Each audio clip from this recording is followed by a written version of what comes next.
So when somebody comes into Canada and is looking for a job, so it's like there's a gap.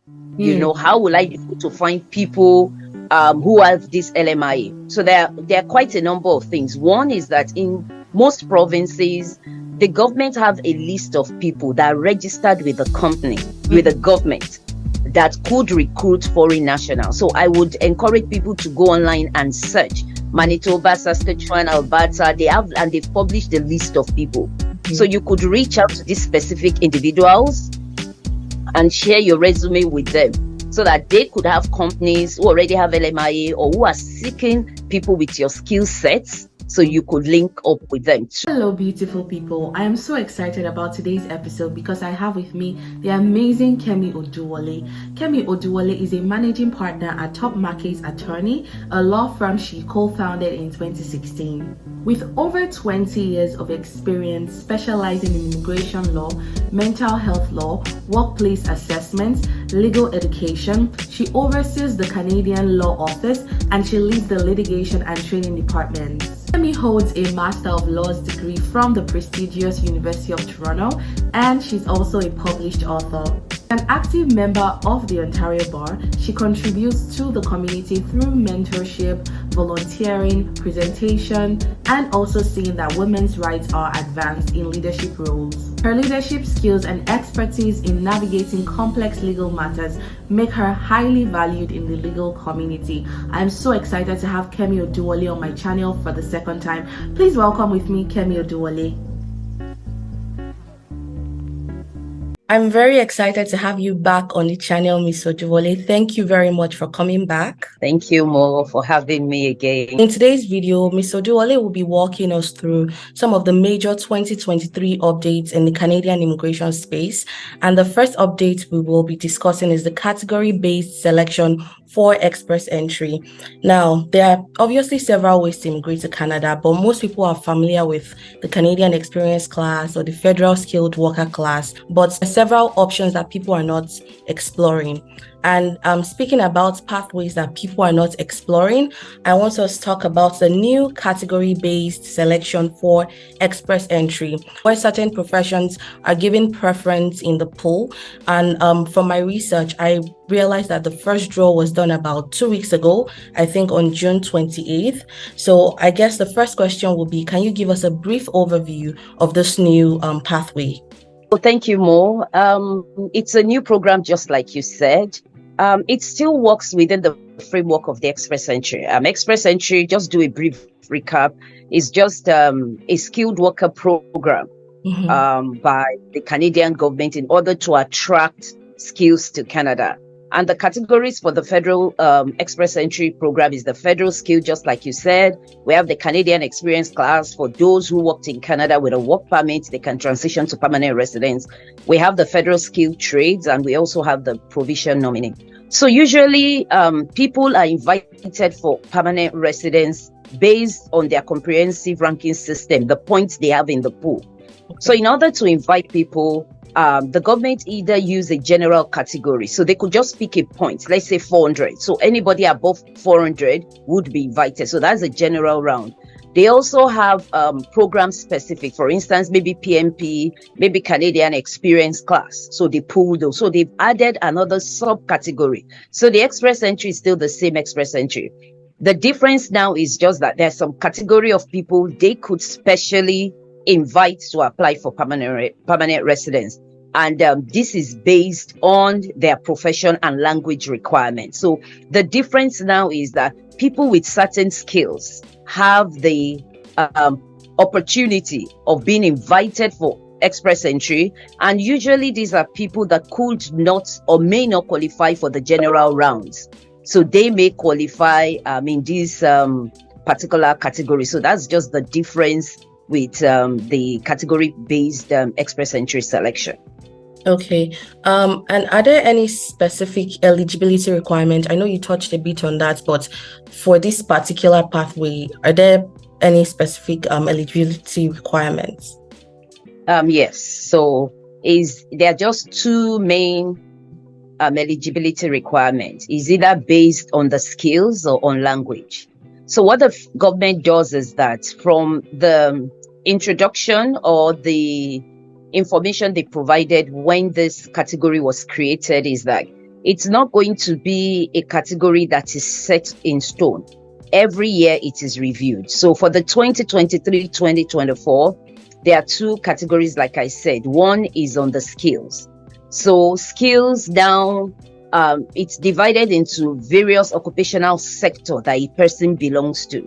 So they have one, healthcare. Healthcare has kinesiology, midwives, massage therapists, pharmacy technical assistants, and so on and so forth. So there are specific NOC occupations in that field. Okay. They also have STEMs. We know those who are involved in science, technology, engineering, maths. Okay. So they have specific occupations. They have people in trades, plumbers, carpenters, contractors. They have people in transport, like truck drivers, deck officers or pilots. Then finally, they have those in agriculture, maybe landscaping, butchers, and things like that. So that is one skill. And the other one now is language proficiency. So those who are proficient in French, they are also given a priority. So those are the two main categories. So that means that a person will still have all the requirements for the express entry. All the requirements for express entry is still there. Mm-hmm. It's just that people that have this particular demography have an added advantage because they will be invited for express entry to apply for permanent residence. Okay, just so I understand, because for this purpose, I'm a layman, so I just want to ask, specific questions. So does that mean someone can apply for express entry using the CEC route or federal skilled worker route, and then the person can still get picked out again if the person meets, these certain categories you just explained, to apply under the category based pathway? Exactly, that's correct. So that means that whether a person is federal skilled, that is usually anybody who is not in Canada, who is not working in Canada, or some may even be in Canada. So federal skills is just assessing a person's eligibility, having nothing to do with their ties to Canada. So anybody who is outside of Canada, so far they meet the requirements, the language, the professional experience, academic qualification, and so on and so forth. Mm-hmm. And even if a person is Canadian experience class, and this is a group of people who have worked in Canada, have work experience in Canada, so it doesn't matter. So all the requirement for the express entry is still here. So this is just another layer. And the rationale for this is because, like we know, COVID has impacted a lot of economy. So Canada wants to attract people based on its research. So the government, IRCC particularly, has consulted various partners, their research that's been done in the economy, and they know skills that is required all over the country. So what they do is now there is now additional layer where people in particular skills that is deemed to be in shortage in Canada, those people are given preference and they are invited. So it doesn't matter whether they're Canadian experience class in the pool. It doesn't matter whether they're federal skilled. It doesn't matter whether they are NOC. The most important, or whether they are skilled trades. The most important thing is that once that their NOC is part of the criteria that is selected as selective, then they could be invited to apply for permanent residence. That's very interesting. And when you were mentioning the professions, I noticed or realized that they cut across different professions. So, white collar, blue collar. I noticed you mentioned healthcare workers, and, it's STEM people as well. And I noticed that it has expanded, right? It's not just restricted to a particular profession, which I think is good. So one thing, like you said, that is obvious is that with the new NOC is now in tiers. Okay. So they're not just eating with whether there's a tier 1, tier 2, tier 3, 4. Okay. So it cuts across all the occupations. So whether they are skilled, whether they're executive, they're managerial, So this occupation cuts across, like you said. So it's not just giving a particular demography advantage. So the government is looking at different skills. So in as much as like the current one we have in healthcare, in as much as they need doctors, they need midwives, they also look at pharmacy technical assistants. When we talk of science and technology, they also look at land surveyors, cyber security, they look at techs, so trades, transport, truck drivers. So they look at all skills across the country that is in demand. So that is one good advantage, where a particular skill set is not left behind. And that's very good to hear. And what type of scores have we been seeing? I don't know how many draws they've had in the past, but are we seeing really high scores, or compared to what we've seen in the past? Like you said, the first draw was done in June. The second draw was done in June. I'll just use the second draw to give like a pictorial example. What I can say is that the points requirement for the category based is lower. So that is why it's an advantage, and that is why it's good for people to take opportunity of this.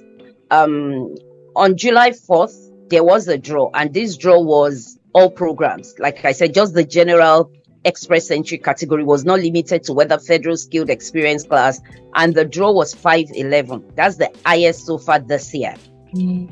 So that's 511, and 700 candidates were invited. Wow. For the category based, on July 5th, it was STEM. So STEM, they had different NOCs that qualify. So what they do is that they look at people within that STEM, they rank them all together, and they invite the highest score. So it's like, it just depends on the pool of people you are with at the particular time. So this time, the highest score was 486. So you can imagine somebody who had 486, normally under the general express entry pool, it was 511. Yes. Such a person would not have had the opportunity of being invited to apply for permanent residence. But because that person falls within the occupation that was identified, then that person gets to be invited. So 500 lucky candidates were invited to apply for permanent residence. On July 6th, it was the healthcare, and for the healthcare, the CRS score was 463. So you can see the difference with 511. And 1,500 people had the opportunity of being invited for express entry. And finally, we had the language, the French language, and the score was 439. Wow, that's low. That's very low compared to the 511. So yeah, that's good. That's definitely an advantage. And I noticed you said they had a draw on July 5th and July 6th. So does that mean they're having draws back to back? Are they giving it any space before they do another draws? How? Well, since this is new, we don't know what they want to do. There was one in June. This is another one. So we don't know whether it's going to be a monthly thing, but they were saying that they want to follow the normal pattern of the express entry pool. So we wait and see. When something is new, they try their hands on different things. But the only thing I would just encourage viewers is that for people to maximize this opportunity is an opportunity to learn a second language, French. This is an official language in Canada. You can see from this that for those that qualify under the French language for the category based, the score was 439, and 2,300 people, that's 2,300 candidates, were invited. So you can see that difference is almost 70 points or so lower than the general category. So these are people that would never have had the opportunity of being invited for permanent residence. So it's very good for people to take opportunity of this advantage. You literally answered my next question. I was going to ask if you have any advice for people who are looking to, go through this pathway, and you've given an amazing advice. So I guess we'll just wrap up this update and move to the next one. The next one is a big one for me, and this has literally sparked up a lot of conversations online. The next update is the In Canada transition of visitors to work permits. So can you explain? This one is really big because, it's like, wow, we come in as visitors and then we can get a work permit. That's amazing. So can you please give us a brief overview of this particular update? Even as a practitioner, this is just and education purposes, not necessarily giving legal advice for people. Yes. Another general advice I'll just tell people is always better to seek legal counsel. Seeking legal counsel saves trouble and even saves money at the end of the day. The little amount of money one would have paid, although it's much, if one may look at one's pocket for consultation, would save a lot of money at the end of the day. And another thing is people need to do research themselves, they should just do canada.ca. One good thing with Canadian immigration is that IRCC takes time to ensure that whatever programs they have, there's detailed information that if people are painstaking, they can even do the application themselves. It's just that Canadian immigration application is complicated at the same time. Yes. There are a lot of things going on. So in order to protect oneself, one may want to seek legal advice instead of running into an error of inadmissibility erroneously or things like that, So that's just one thing I want to tell people. Legal counsel is very important. So with respect to this transition of visitors to work permits, even we as practitioners, we have been swamped up with respect to questions from people. And unfortunately, there are a lot of false news going on social media. And that's why I commend what you're doing now. So at least to direct people in the right track and to know what to look for if they're interested in doing this. So traditionally, a visitor cannot apply for work permit in Canada. A person has to apply for work permit outside of Canada. In fact, if a person had applied for work permit before coming to Canada as a visitor, if that work permit is approved, the person needs to leave Canada to get the work permit. Sometimes it could be flag pulling, going to the port of entry, or leaving the country entirely. But as a result of COVID, the pandemic, we saw that there were really shortage of skills.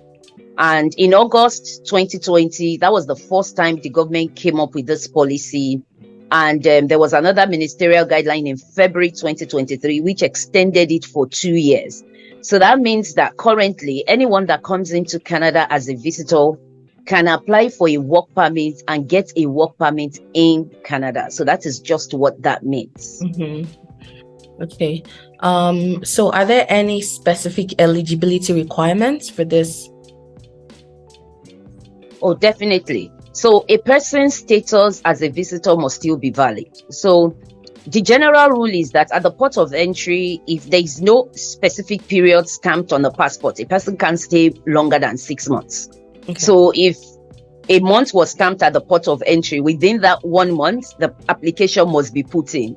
Or within 6 months, the application must be put in. And another advantage is those that also extend their status before it expires. Now we call it maintained status. So if anybody extend their status before the expiration of a specific date or before the expiration of the implied 6 months, if the opportunity to get a job, that means they have a maintained status, they can apply. So that is one. Two, the category of jobs could either be LMIA, and you said it's something else. So what LMIA means in a nutshell is that the Canadian government wants to protect the integrity of the work system in Canada. They want to protect integrity of workers, foreign workers coming to Canada.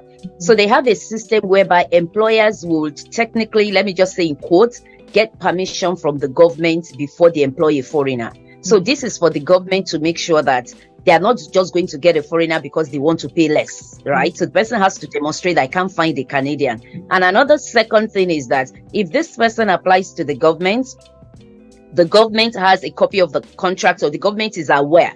So such a person will be held responsible to ensure that they keep to the terms. Because in time past, we'd have people that advertise that will pay this foreigner $20 per hour. The foreigner comes in and is being paid $5 per hour. There are some times when we say, we'll give the foreigner an accommodation. The foreigner comes in and they are left on their own.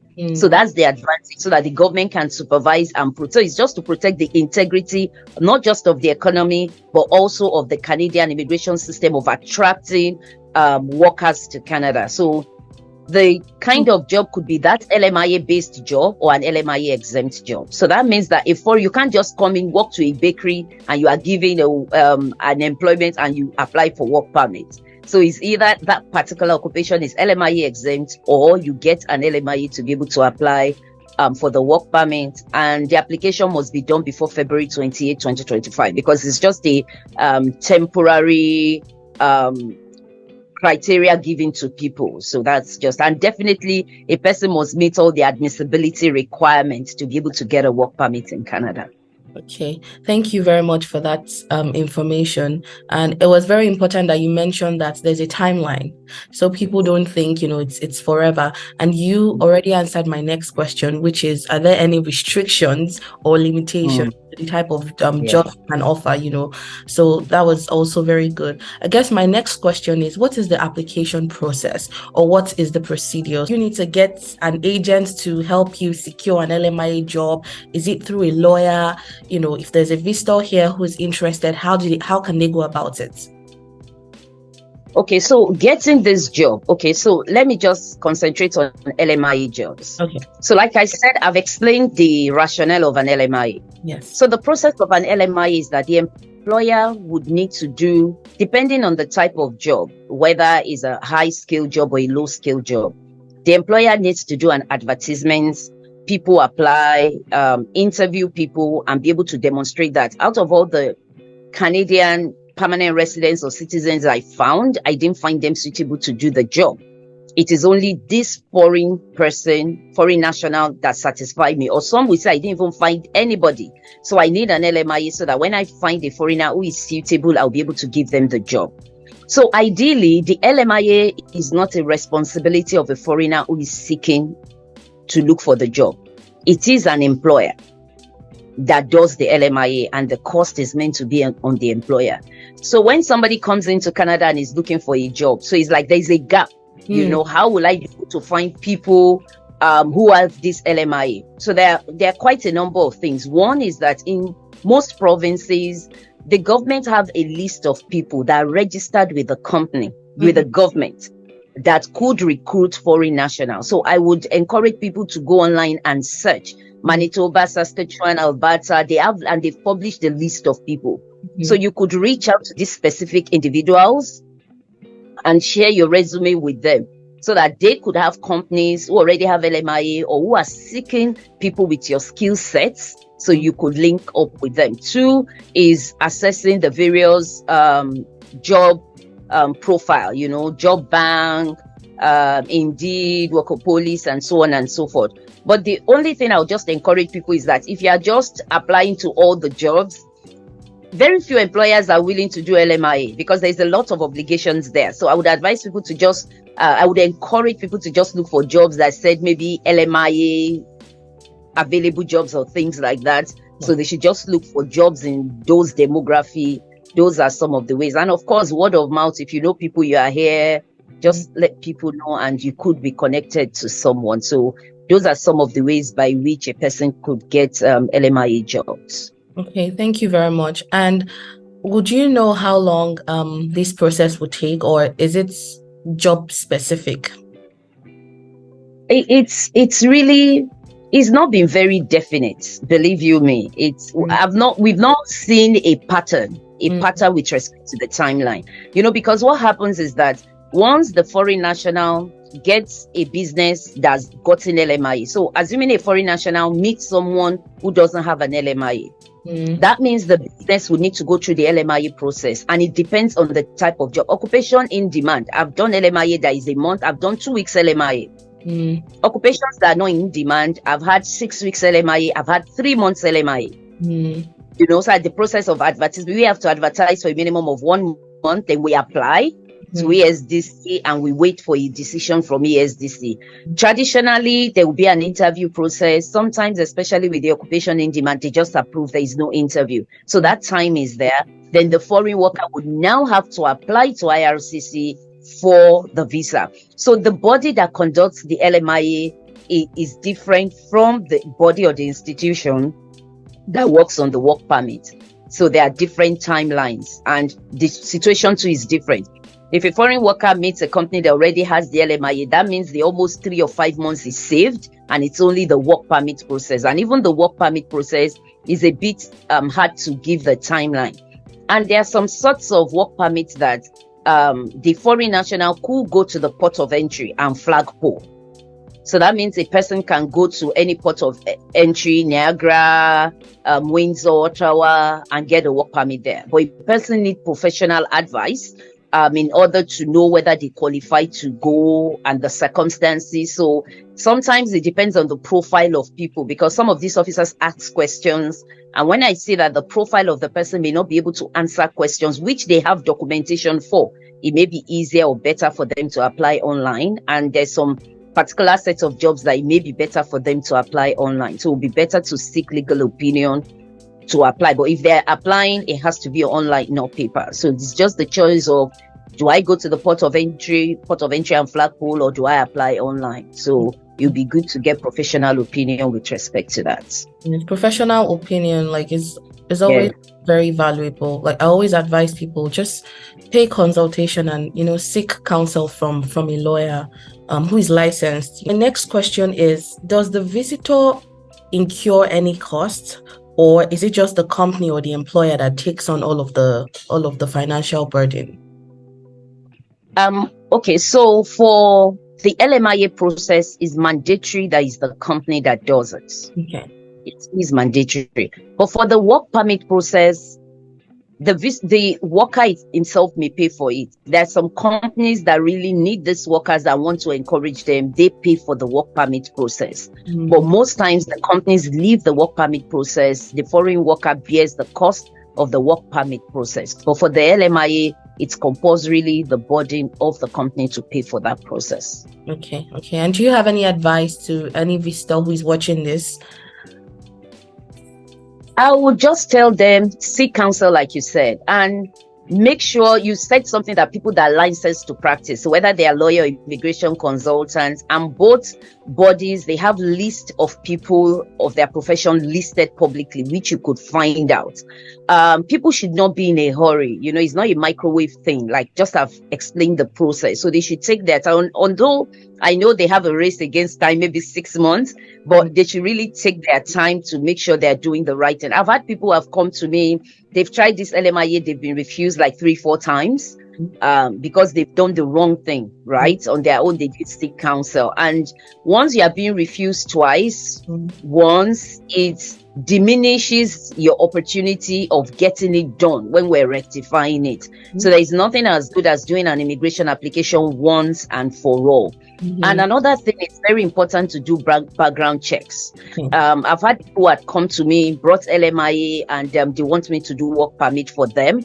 And in order to prepare the applications, I try just doing background information on the companies, and I realized the companies don't exist.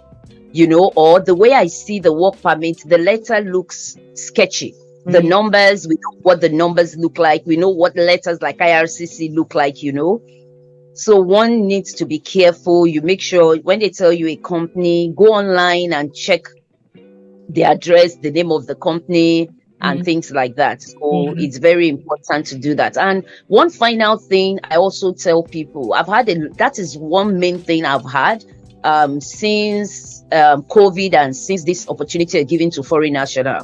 A person needs to first find out what is the objective. This work permit. Do I just want to work in Canada for a year or two and gain experience and go back home?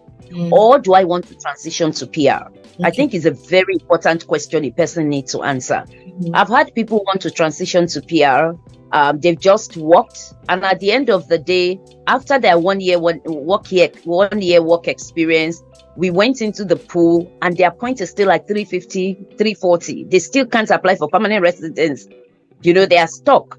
So one needs to decide. If you know that after working, you do an assessment, I'm still 350, 340, then now you need to strategize. Should I go to a province that I could get a provincial nominee? Should I rather look for a job that is in high demand, that I may transition? Because there are some jobs, after you've done them, you could just apply for PR directly. You don't have to go through the express entry pool.